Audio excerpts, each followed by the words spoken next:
like a boss. Alright, ladies and gentlemen, I hope you guys enjoyed this video. This is the full chapter breakdown of Robert Greene's book, The Laws of Human Nature, Chapter 1, The Law of Irrationality. This is the only one I'm going to post full length because I started a new channel on YouTube. It's called My Book Club, where I'm going to be posting 1/3 of the video. All of the videos are 1 hour long. So I'm going to post 1/3 of the video on my book club channel, right? And I'm going to post some snippets on this channel. And I'm going to post a whole full-length video on my Patreon, which you could check out under the description down below. We're going to be doing it twice a month. And those videos are going to be 1 hour long, very in-depth. And yeah, you guys are really going to love it. It's based on that, it's going to be based on one chapter per 2 weeks. And sometimes it requires 2 videos, so you may have a whole chapter for the whole month. And that's how you chew and chew your food and process it in a way that is helpful, right? So I'm gonna be breaking down everything. It's gonna be like church, people, all right? We're gonna be doing it like church, all right? So we're gonna be going to church, all right? So I hope you guys enjoy this, and if you like it, just go to my Patreon in the description down below and purchase and become a Patreon supporter there, because you guys are really gonna love it. And also there, we're gonna be posting live streams from Instagram, because on Instagram I'm gonna be posting live streams there, obviously, right? But the difference is that live stream is answering people's questions, and so I answer it, and you guys can also, for the freeloaders, can also go to my Instagram and follow me, and so that when I'm live, you guys can call in and answer questions for free. Now, this is perfect for the freeloaders, but also you have to be a follower, and also that video is going to be deleted, because that video is also going to be going on Patreon for people who support me there. So you can watch it and save it if you want. I don't care, but it's going to be deleted as soon as it's done, because I'm going to be uploading it on Patreon, right?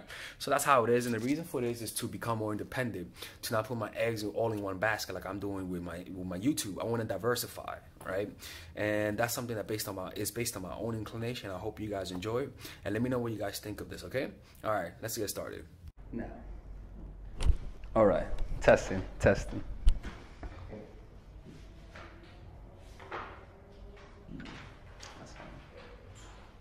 So have you guys read the first chapter or no? Sure. You guys don't have to read it, by the way. No. So, oh, you got the book. All right, we got the good students here. We got the good students up in here, man. Yeah. Yeah, that's good. I'll be honest with you, man. I'm a little worried because as soon as I began drawing, now I do it for like almost 5 hours a day, and that usually went to taking notes and reading and all that sort of stuff. So, hopefully I can become more disciplined. That's what I'm hoping for. So I could do this correctly. You could record it too. No. Okay. You can record it on audio and stuff like that if you want. All right. So I really like this chapter because it talks about rational thinking, right? And rationality is our rational mind is the most powerful tool that humans have, because it allows us to use our empathy and create. It allows us to use the information we get and formulate things, to know about the person's past, to know about the future and stuff like that, right? That's how rational thinking does, right? And the thing is that the truth of the matter is that we all have to understand this one principle, is that we are not immune to irrationality. We all think that we're rational creatures. We all think that we are all level-headed. And when we become irrational, we still don't see ourselves becoming irrational. The only way we notice our irrationality, for the most part, for most people, is with perspective, looking back in time. But we don't got that much time, you see. What you gotta do is learn how to catch your reactions in the moment. You see what I'm saying? But what I'm gonna do is I want to read the notes with you guys, because I got this off my head, but I want to be able to read the notes and then go off of it like we're reading the Bible. All right, let's not deify Robert though. Next time I'll bring like a picture. That'll be a little creepy. Like, all right, it's going a little too far. All right, so animals have reaction time. Animals versus human reaction time, and I found this pretty fascinating. Is that animals don't think before they react because of their environment. They have to be able to think, and then they have to sense a stimulus and then act, because or else they're gonna die. You know what I'm saying? So animals do not need to feel an experience and fucking be present to that experience. A little deer can't be doing that shit, or else a little deer becomes little meat, for the tiger and stuff like that, right? But as humans, we can't do that. But at the core of all human beings, they want to be able to react that way. They don't want to have to think. They don't want to have to create space between themselves and their awareness and their reaction. They want to be like animals because it's so easy to do that, right? The problem is that when you suddenly start acting without thinking, there's a break in between that because we have this rational mind. We notice we're not acting, we're not living up to what we say. Animals, on the other hand, they don't have that rational mind, so they don't feel guilty. They don't think about the past. You see, their emotions, their sudden reaction works very perfectly for who they are because they don't need to have that moment of thinking. You see what I'm saying? But the problem is that emotions and rational thinking didn't evolve for the same purposes. You see, rational thinking evolved in order to socialize, in order to read people and be able to formulate, like I said earlier, be able to formulate and predict the future. But other animals, they have almost like a clean slate. There's no discontinuity in them. There's not feeling themselves. They don't feel that way. Animals feel themselves all the time. You see what I'm saying? So let's just keep reading this. I'm gonna get into the rhythm right now. So most of us don't know the true source of our emotions. We try to rationalize our emotions by giving them meaning. But we don't really know the true source of most of our emotions. For example, addiction. We think we want to smoke weed. But in reality, deep down, there's a deep boredom that you haven't really fulfilled inside of yourself. Right? So it's very difficult to transcribe emotions into language. It's like trying to understand the hieroglyphics. You see what I'm saying? So we don't seem to have a good access to our unconscious because some emotions are hard to transcribe into language. So we can't truly learn about ourselves and our experiences. See, we think we know ourselves, but what we only know about ourselves are surface things, labels. Who we really are is underneath underneath the computer. It's the hardwiring, the circuitry. Knowing what you like, knowing what you don't like, right? For example, I didn't know that in reality a lot of my anxiety was because I just wasn't doing what I like to do. For some reason, I start drawing, and then for some reason, all the anxiety go away. You see what I'm saying? So as people, in order to know yourself, you should always it's almost like trying to know the brain, always testing out different reactions to see what do you react to and what you don't react to. But in order for you to do that, it requires a presence of mind. It requires you to step out of your own thoughts in order to be able to really know yourself. So a lot of people don't know themselves. A lot of people just think they know themselves. They don't know themselves at the level of experience. What I mean by the level of experience, through pure seeing. Not saying, oh, this is that. No. You are deeply observing how you feel in the moment. Not saying this or that. You just feel. You know, there's no judgment behind that. You see what I'm saying? Am I making sense right now? Yes. All right. Okay. So emotions didn't, like I said earlier, this is why I want to go chronologically. Emotions didn't evolve for the same purpose as our rational mind. Animals don't have a neocortex, so everything runs smoothly. But we have one, so our emotions sometimes goes against our logic, and that creates friction. Now, mind you, when I'm reading this is my second paraphrase. So I'll usually write it, paraphrase, and then type it on my laptop, paraphrase it again. So it's not like, oh, he's reading off the book. Nah, So, but we have one, right? So our emotion sometimes goes against our logic, and that creates friction. You see, the beauty about having a rational mind is we have some form of superpower. It comes at a cost, though, because it turns against ourselves very easily if you don't control it properly. You see what I'm saying? So let me see. With animals, everything runs smoothly. That's why people go back to partners that hurt them and add an extra punch by judging themselves. You see? So not only do they go back to partners and they say, fuck, why am I doing this? But the mere fact of trying to rationalize why you're doing this hurts you even more. So the rational mind is a very powerful tool, not just for ourselves, but against ourselves, if we don't know how to control it properly. You see? You can either control your emotions or you allow your emotions to control your rationality. And that's a fucking dangerous one. Because then you're just blinded. You think you're seeing, but you're really not. There's actually a condition where people think they're not blind, but they really are. You know, that's a real condition, which is kind of weird. Yeah, I know, right? Yeah. Oh, you guys are thinking about that? No? All right. Never mind. It's the rational mind that can be our biggest enemy if untamed, right? Also, animals work well with emotions because when they get scared shitless, they go back and feel like ease and forget what happened. You see, they remember at an emotional level and at a visual level, right? But not through words. See, the problem is words, because words can easily misinterpret things. You know, words is a very dangerous thing, but a very powerful thing. You see, they can't really think outside of the moment, but you have in your cortex. So, you know, so sure, you're able to think abstractly, to talk about fiction, to talk about things that are unknown. That's what made us different from all the different kinds of sapiens. But at the same time, it's an extremely dangerous creature if it's untamed. You see what I'm saying? So, what's the definition of rationality? Seeing the pull of emotions in all moments and attempting to shed emotions out of decision making. That is what rationality is. It's being able to make decisions without being as influenced by emotions, because that's inevitable. You will always be influenced by emotions, but as influenced. That's pretty much what we want to get at.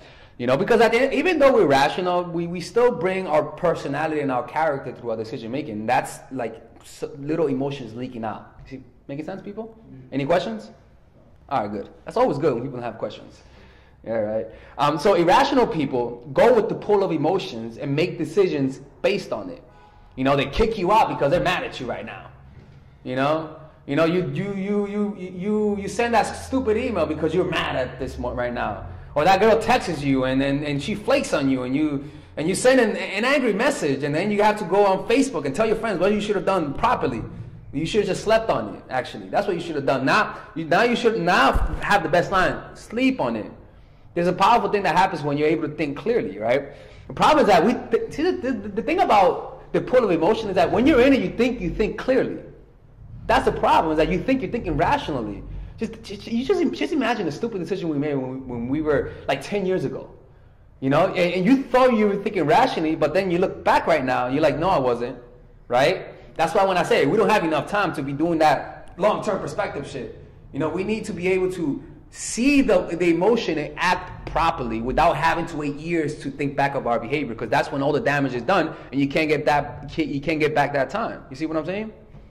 So rational people, on the other hand, set and achieve goals and work well with others. Irrational people, on the other hand, have no patience. They look for quick fixes and have zero motivation.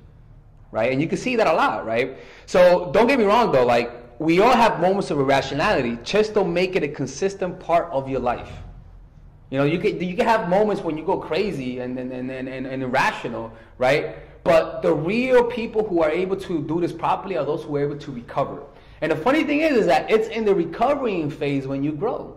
You see, we all need to, from time to time, lose our sense. Because what makes you the most rational people are just those people who lost their rationality and were able to recover.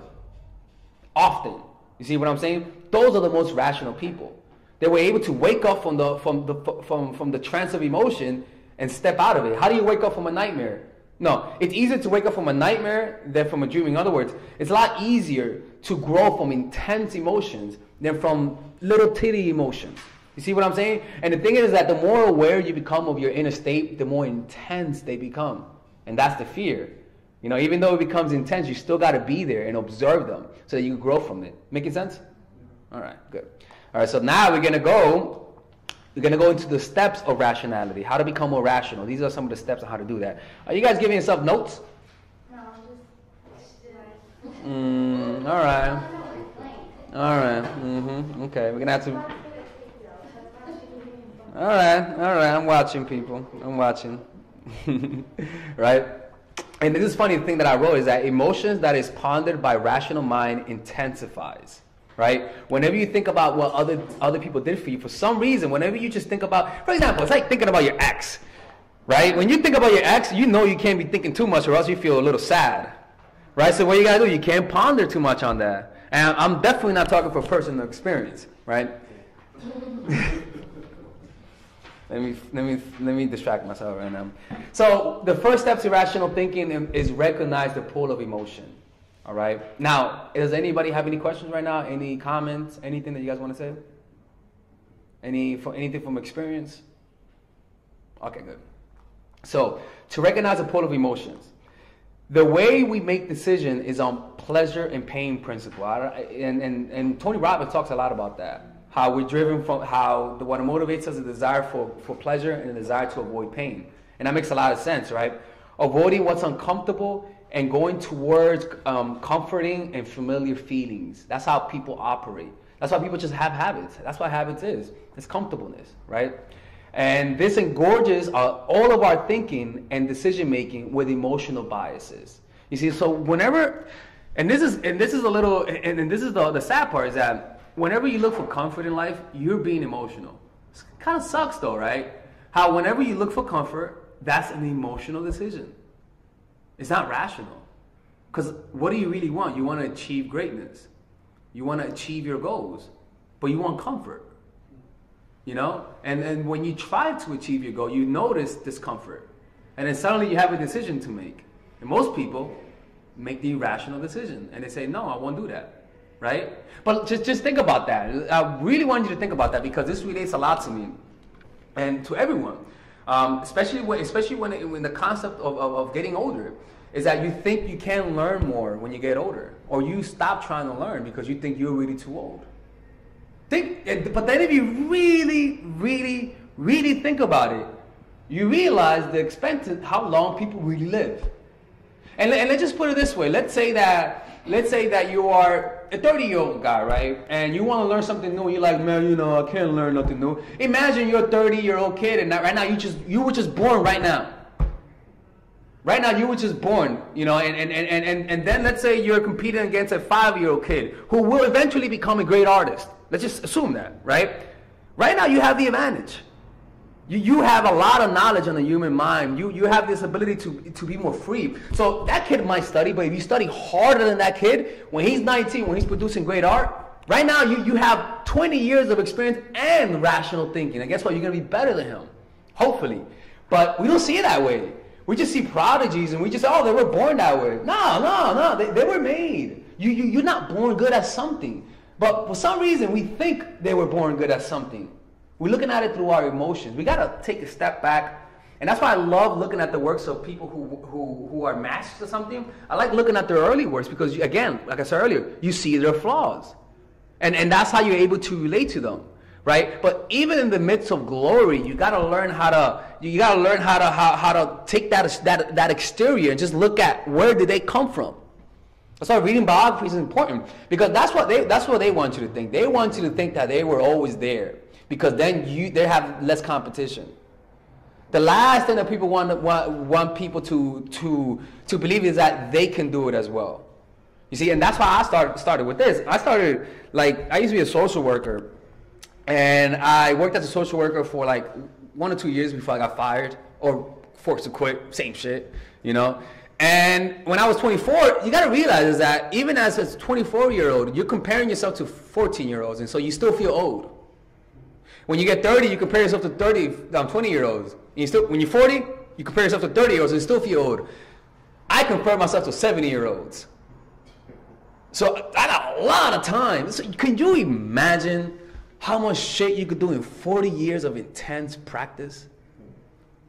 That is incomprehensible how good you could get. You see, and I am riding on the fact that most people don't think that way. That is my advantage. My advantage is the fact that most people don't. Sure, some people are better than me. All right, that's fine. But they don't know. They don't have an understanding of how skills are created at a fundamental level. So that becomes my advantage. And I have a lot of time, even though they have the experience. Anyways, I'm losing touch of the conversation right now, right? So let's go back to this.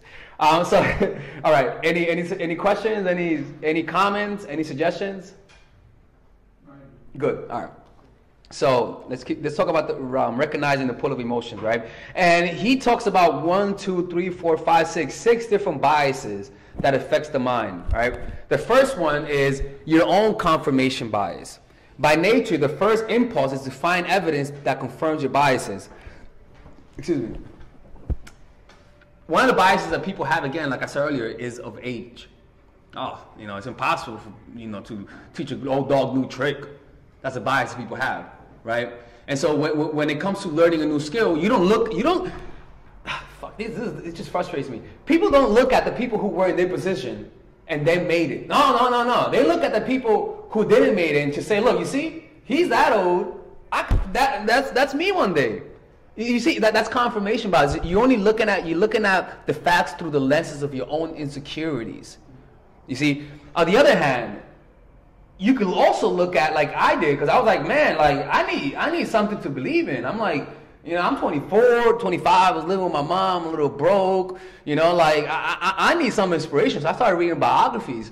And I started reading the biography of Arnold Schwarzenegger. I started reading Richard Branson's biography. I started looking for people who were late bloomers, right? Why? Because I needed something to believe in. And in the beginning, I didn't believe it, right? But I was like, you know what? Let me just go against this bias that I have. There's something in me that tells me that I can't, but you know what? Let me look for evidence that goes against it, right? So you got to look at what you believe limits you, and look for evidence that goes against it.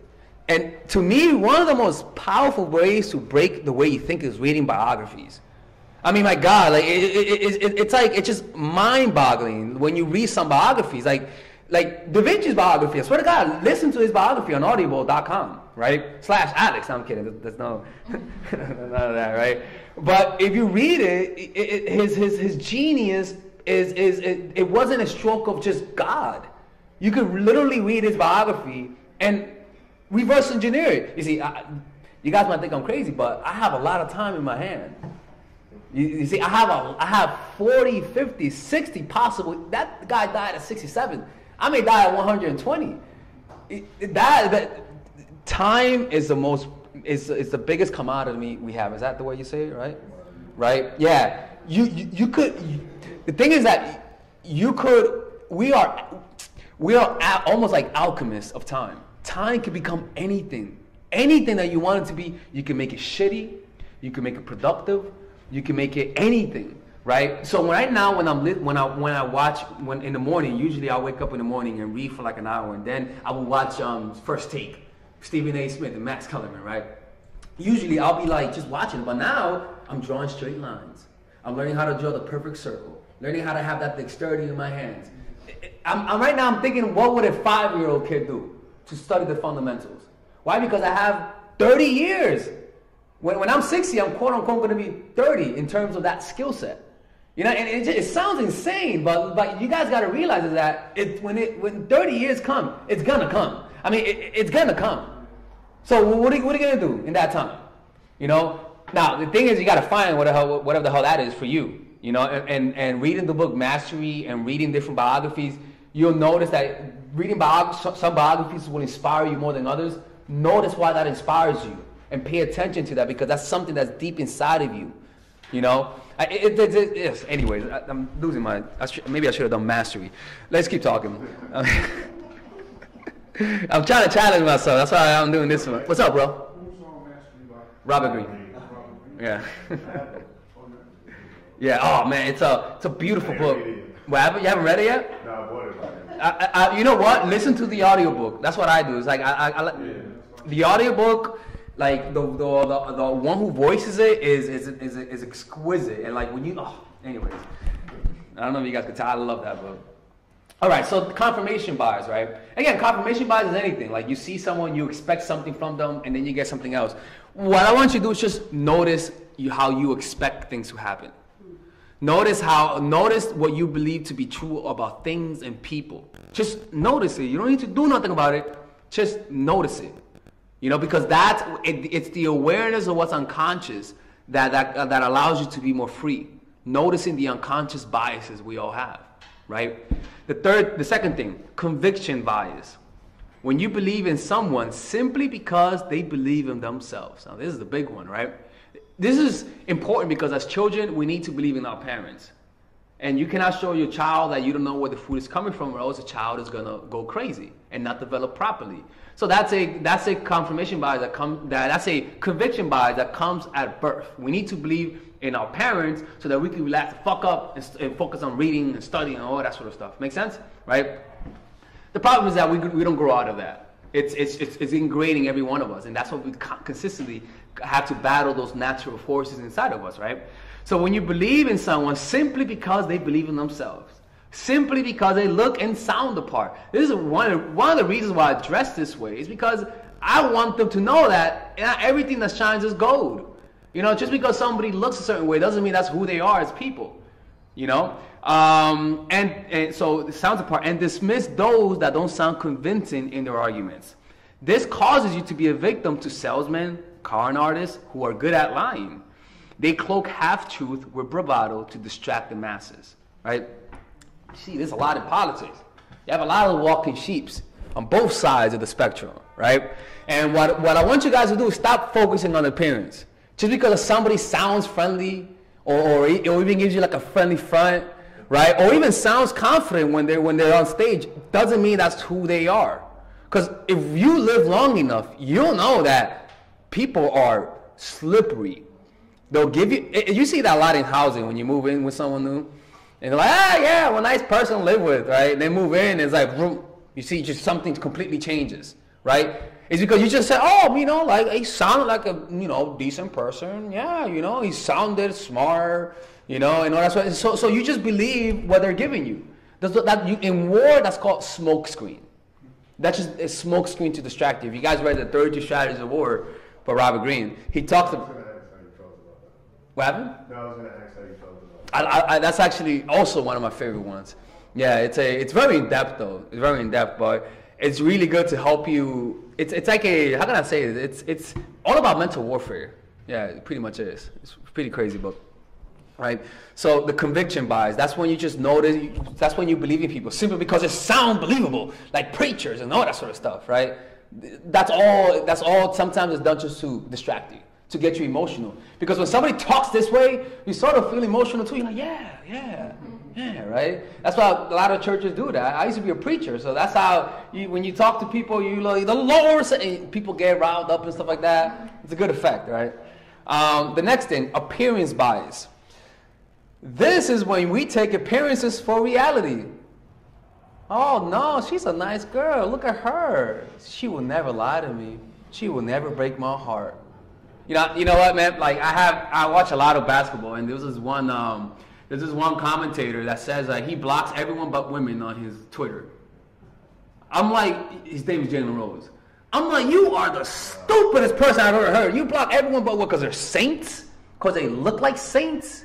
You see, this is the problem with women and men. We trust appearances. He sounds like the perfect guy. He has a house too. He has a nice car too, right? Oh, you walk in that house, you're like, oh man, I could see myself living here.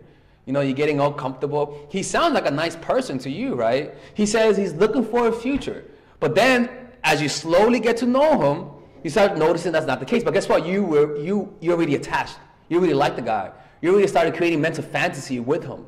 Why? Because you were trusting appearances. You see, one of the things, when I used to be a preacher, one of my pastor told me, and this is, I always thought about it, is not everything that shines is gold.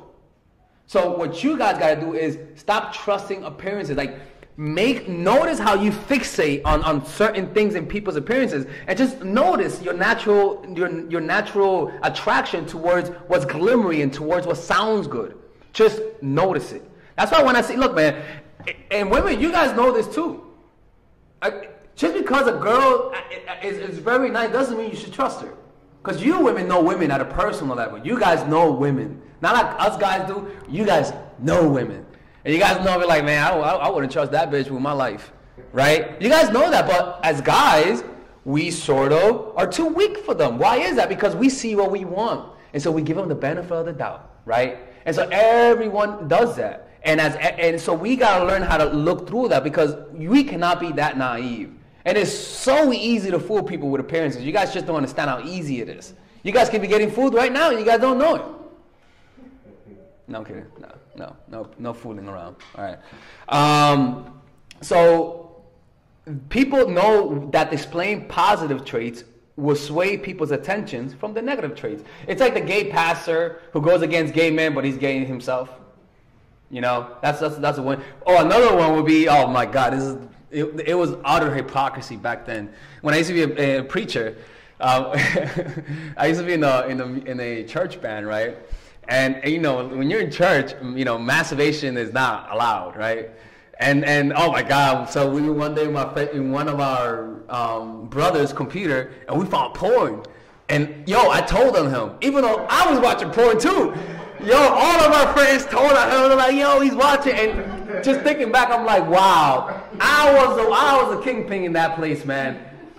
So, oh man, right? And so it was because I don't want people to focus on me. They found out though. I don't know how the fuck they found out. But they put me in discipline. I couldn't preach for a while. Right? And so you see that a lot in Hollywood, the grandstanders. The people who are like, oh, you know, fuck Harvey, but you worked on him though, you know? You see that a lot, and that's because they don't want to be the ones that are attacked. Make sense? So that's why anytime somebody gives to charity and makes a show out of it, I'm always like, okay, all right. I'm not giving you the points, but I'm noticing you, LeBron. I'm kidding. No. But I am noticing LeBron. I'm like, you working that image a little bit too hard, bro. It's okay. No, it's okay. It's all good. It's all good. You see. That's why I'm shut up about LeBron. LeBron's a nice guy. I could be wrong. You see my own biases, right? You see that? Yeah, I could be wrong. That's actually one of the most important things to say is that I could be wrong, right? So it's almost another way to have like appearance bias is when you know that someone's like a Republican, and then suddenly you say, oh, you're that too, because they're Republican, right? Oh, you support Trump, so you're that too, because they do that, right? We got to be very aware of that. That's an appearance bias. That you're just assuming things, you know, and everyone does that. I hate Lonzo Ball. I can't deal with my hate for him, but I'm aware of that hate. I can't. And you know what's funny thing is I watch him and he reminds me a lot of me, but yet I hate him. Sorry. Self-hate is coming out. All right, so we got appearance bias and we got groupthink, and this is the one that has the most gravity. Groupthink, because groupthink is what has led to the most atrocious things in history. Groupthink is what led to genocide. It's what leads to war. It's what leads to just everything. Groupthink, right? And so by nature, we want to find others who believe in what we believe. This pull of emotions and conscience. But not just groupthink, it's also finding out that somebody reads the books you read and thinking that they're as good as you are. Not as good as I am, but like, oh, you guys, we must be similar. Oh, we must get along. Yeah, well, yeah, you must be that smart because you read that too, right? That's also a bias. You know, because they could just read that book, but their personality could be completely different, right? So it's not that you're saying no to people. It's just noticing yourself giving somebody favoritism simply because they're part of what you like. That's all. Just noticing it, so that you can separate yourself from your reaction. It's just an awareness of it. That's all you need. A sliver of awareness is all you need to become more rational, because you're given space for rationality. Make sense? Yeah, and I learned this a lot. I'm learning a lot just by reading this too. The blame bias. Oh, blame is always an orphan. Who, me? I didn't do shit. You know? When we fail, we rarely find the true cause of our failures. Our introspection is limited, according to Robert Greene, quote unquote. It hurts our ego too much and brings down our sense of superiority. This is why we can't take rejection.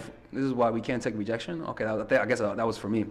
When our desires and emotion arise, we once again become blinded and repeat the same mistake and blame everyone but ourselves until we die. Now look, I like that. Why? Because I hope everyone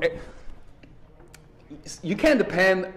You see, because right now I'm starting to draw, and I'm like, all right, clearly getting criticism from your work is the most important thing. But when you get criticism, you get defensive, right? And what happens when you don't take criticism? You stop growing. You see, it's like when you hurt your shoulder and you stop moving and you get frozen shoulder because you're not stretching it, right? So I'm like, all right, what's my advantage now? My advantage is to have that open mind, to take criticism the best that I could, right? That could be my overcompensation for people with more experience. You see what I'm saying? So that blame bias, you guys, you don't just see, oh, that's a psychological thing, but also find out how to use this for yourself too. You see what I'm saying? Because people never want to take responsibility for their problem. That's why they never improve, because they just think they're not good because people are not recognizing their greatness. Nah, bitch, be so good that you're undeniable. Like that's how good you gotta be. You gotta be so good that you're just undeniable. You just cannot be denied. You gotta be so good that people just have to do it. Just, you know, you can't say no to them. You just can't. It's like a black player in the 60s. They hate you, but you're good. I'm playing basketball, so they got to pick you up. You see what I'm saying? So rather than saying, oh, they don't know what's good, no. That means that you are not as good to the point that you're able to convince even your haters. That's how good you got to be. So good that Skip Bayless knows you're good. You guys know basketball, you guys wouldn't get it. Right? And this is the biggest problem. Look, man, notice yourself anytime you get criticism, notice what happens inside of you. Just notice it. That right there is a blind spot. And what pretty much what this is saying is just notice the spikes in emotion. Notice how your emotions like control your concentration. It's not something you see. Like it's not something you see. You see it in your decisions. You see it in what you want to do, and as opposed to what you know you have to do. That's where you see it at. It's not something that you just see clearly. It's deep inside of you, and it's only seen through feeling, not thinking, through feeling it. Make sense? Another one, superiority bias. We always believe that what we do comes from rationality, not from our evil intentions. Even though we secretly have other desires, we also assume that the other party is mean-spirited, which tends to justify our actions. That's what war is. For example, it's kind of like watching an animal killing another animal, and then you find out that the lion needed to feed his children, right? But then you find out that that little baby didn't want to get killed. Who's right or wrong? Both are right or wrong, right? What was the point of that? We always believe that we do come to rationality, right? Is that we're just not recognizing we always believe that what we do comes to rationality, not from evil intention. Oh, okay. Even though we secretly have other desires, we also assume that the other party... It's kind of like when we do things simply... I forgot that part, man. I'm not going to act like I remember that part. Can anyone help me here? Superiority bias? See, this is superiority bias. I don't care looking like I forgot that part. You see? Learning from that. I think it's thinking that you're better than everyone, so therefore there's no weaknesses, or you're not prone to emotions. Okay. And how does that apply to all of this? So, like this first part is basically he's talking about like the internal biases that occur within. The second part is the external circumstances. So feeling that you're superior will basically give you a lot of blind sides. You're not really aware of the emotions that are arising and controlling your decisions. There you go. Because you feel like you're not. Yeah, and you can't do anything wrong. And you can't learn from people feeling too. That is letting emotions take over. Oh yeah. It's like people who think they're morally better than everyone else. And when they're hurt, I'm morally better, so it wasn't me. So they become the victim. Beautifully said, exactly. And it also comes with mastering a skill, You think you're that good, so there's no way I can learn from somebody else. You see? And that also will stunt your growth. It's all about being humble. It's like right now, like, I forgot a part, so I wasn't gonna act like I was bullshitting. I'm like, fuck, I forgot that part. And that's because usually it's because you're trying to project an image. That's what happens when you're afraid to look dumb, you're trying to project an image. And we're all dumb somehow. We're fucking humans. What the hell? Like, why are we trying to act perfect? It makes no sense. All right, let's keep going. Woo! Lord have mercy. What time is it right now? 10 more minutes. 10 more minutes? All right, we're going to keep going. We're not going to finish this chapter. This is a long-ass fucking chapter. Fuck it, man. All right, so this is actually a really good one. So now that we have the steps to rationality is recognizing the pull of emotion, the other one is beware of inflaming factor. Well, what triggers you? Trigger points. Like being triggered, like SJW would say, right? So there are two types of emotions that affect our thinking and behavior. Low-grade emotions, the static background of our emotions, such as desire to please and so forth. High-grade emotions come from the outside, somebody triggering us, causing us to black out and narrow our focus and thoughts. It's an automatic reactive mode that must be illuminated before it controls you. Now, the low-grade emotion is similar to boredom. Boredom is a low-grade emotion where everyone is just trying to relieve boredom. So their action is motivated to relieve boredom. They look on their phone, pluck. They put it down. They're bored, look at the phone, Put it down. And if you really look at it, it's so fucking repetitive. It's deadening. And you guys feel that when you guys are on your phone a lot, right? You feel dead inside. It's very weird why that is, right? I wish. It's almost like Facebook. Sometimes you go on Facebook and you're looking and it's kind of like, it's the same shit that I was looking at 10 minutes ago, and I'm still scrolling. To look for something better. Yeah. It can hit. So you just keep scrolling, Yeah. Sometimes you find yourself staring at just doing nothing. Just staring. Yeah. And the thing is that people don't recognize that, but that's boredom. What's going on? You know, and it's kind of like it's something I have to look into. But it's kind of like when you're depressed and then you smoke weed. I smoke weed, so I remember back then when I was depressed, I would smoke weed, depression gone. Smoke weed again. I wasn't as high anymore, but depression gone. But then there's a point where you smoke weed and it's like you're just smoking. Each hit is to put down that emotion, and that emotion it becomes rotten. It's almost like a rotten depression that is even worse than it was before. You know, so it's kind of like the more you try to distract that emotion, the more rotten it becomes, and you feel that you feel shitty inside. You see what I'm saying? That's low-grade emotion. That's lingering. Everyone has that. If you're not pursuing anything that's giving you focus and that's towards a goal, you will always inevitably find yourself feeling bored throughout the day. Like I swear to God, right now the days feels fucking fast. As soon as I started drawing, I swear to God, it's so weird. Anyways, right? And then the high-grade emotion are the things that, for example, you think of your ex, you feel shit inside, right? That you become triggered. You think of a certain parts of your life, you become triggered. Somebody says this to you, you become triggered with deep emotions, with intense emotions, right? Also, that could be in parenting. When your kids misbehave, you get triggered, you get angry. You know, that's also another one, right? You shouldn't have, you know, I'm not a parent, so I'm not going to say shit. All right, so you have different trigger points, right? The first one is triggering points from childhood, right? For me, it could have been boredom for me, possibly, because I remember myself being bored when I was a little kid, right? So how to notice the inflaming factors? Notice any overreaction to events. You know, for example, I'm playing basketball. Somebody doesn't pass me the ball, and I get fucking angry. Like, motherfucker didn't pass me the ball, right? Little did I notice that day, I was just angry at myself because this or that happened. So now I'm playing basketball, I get mad at him. I'm not mad at him. It's because I just had a long day. And I'm using him as a way to release that emotion. If you're not aware of it, you think you hate that dude. In reality, you're just mad at yourself, right? An uncontrollable emotion or childish intensity is another one. Like somebody flaking you on a date. Sorry, I'm getting triggered right now, right? or like somebody dumping you. Or noticing that somebody's losing interest. You start thinking like the last time that somebody started losing interest and they broke your heart. So then you get needy. Then you start texting them a lot. And he's like, hey, what's up? Hey, what's up? You start double texting, triple texting, sending paragraphs, sending books, calling me for coaching advice. No books? No? All right, good. That's a good policy to have. Yeah, right? But just notice anytime you lose control, right? You see, a big trigger point is, this is a big one. Falling in love is a triggering point from childhood. Truth is that falling in love is a maternal feeling you have.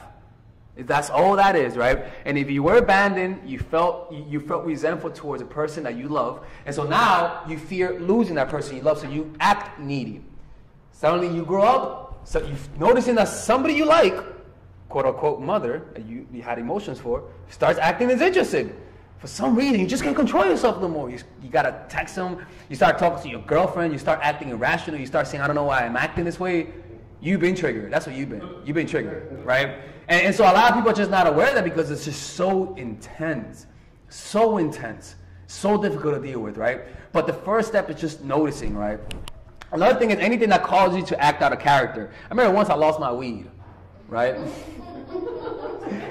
Swear to God, dude, and I was in college, so I was broke. We're in school right now, right? And I never experienced fury as in that day. I don't know why, to be honest with you, but I was just angry. I was like, where the fuck is my weed? And in the moment, I'm like, I'm angry because my weed is not here.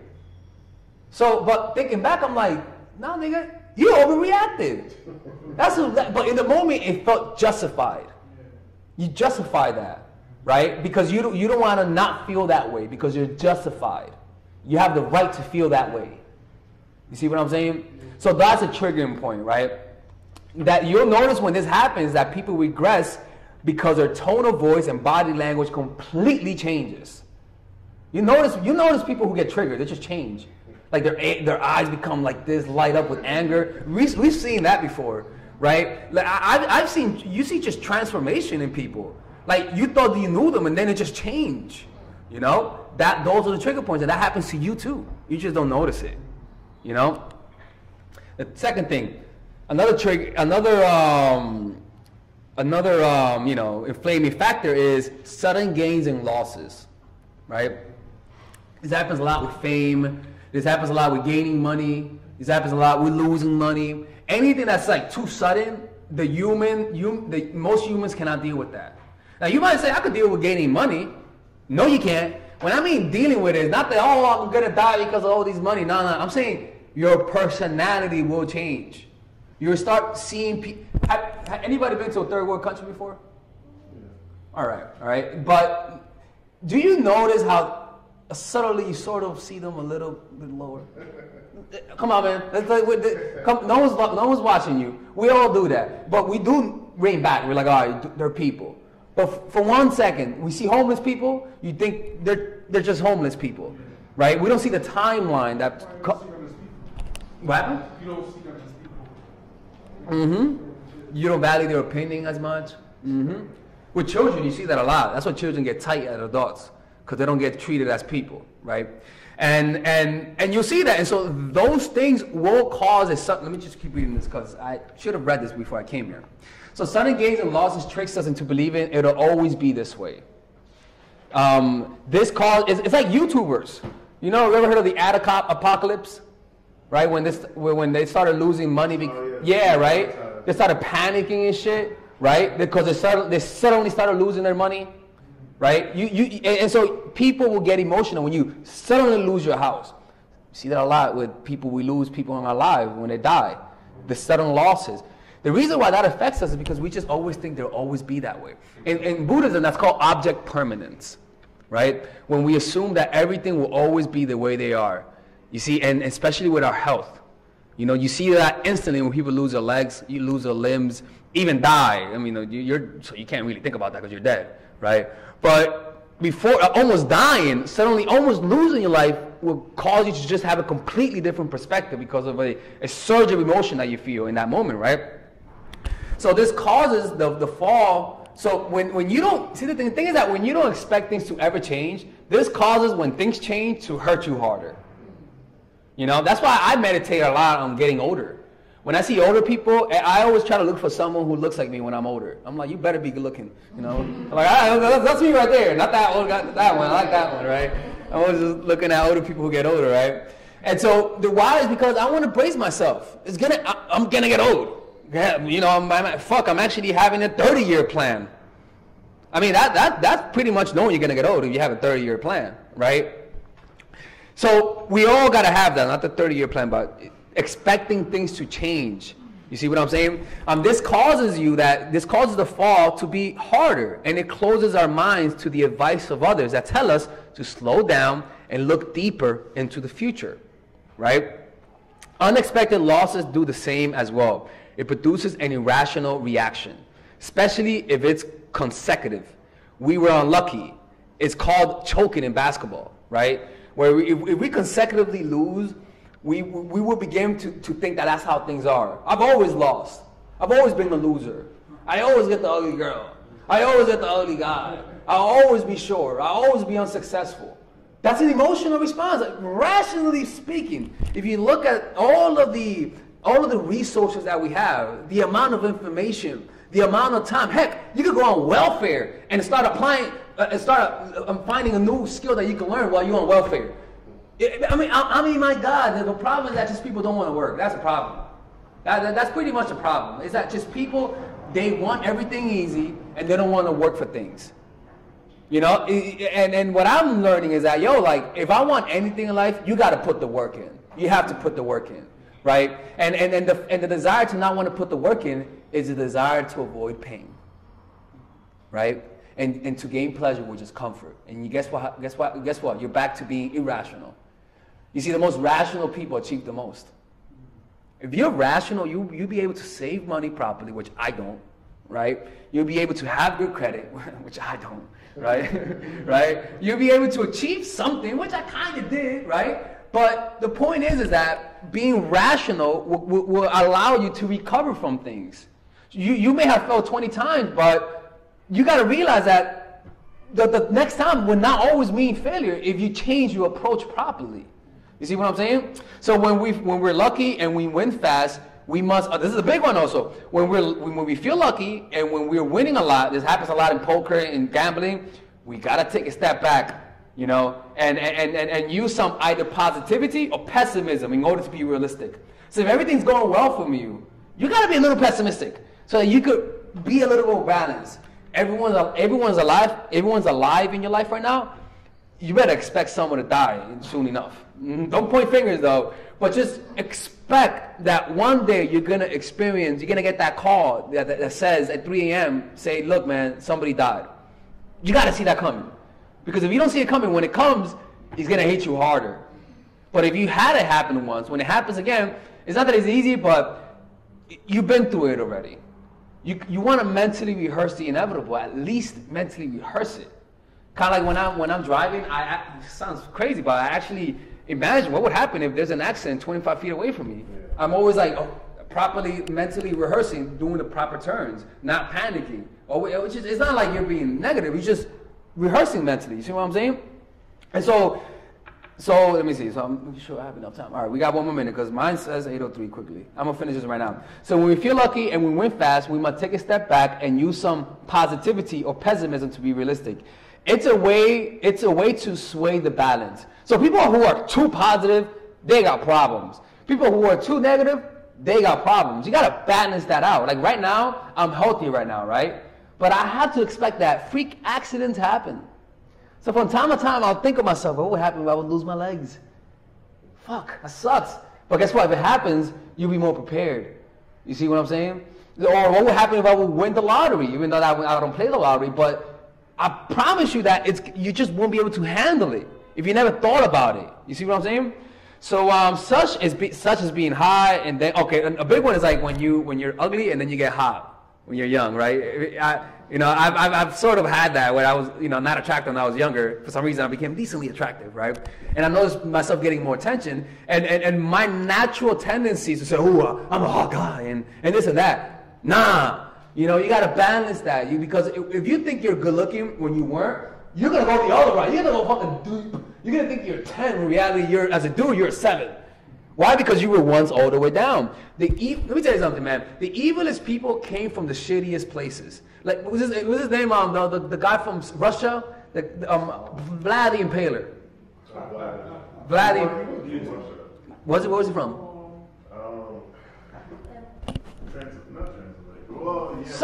Romania, right? He had a pretty shitty childhood. He was embarrassed. He would think that we want him to be our guy because he knows what it is to go through shit. No. He was from the lower, so you don't know how the fuck someone's gonna react when they become someone big. You just don't expect that.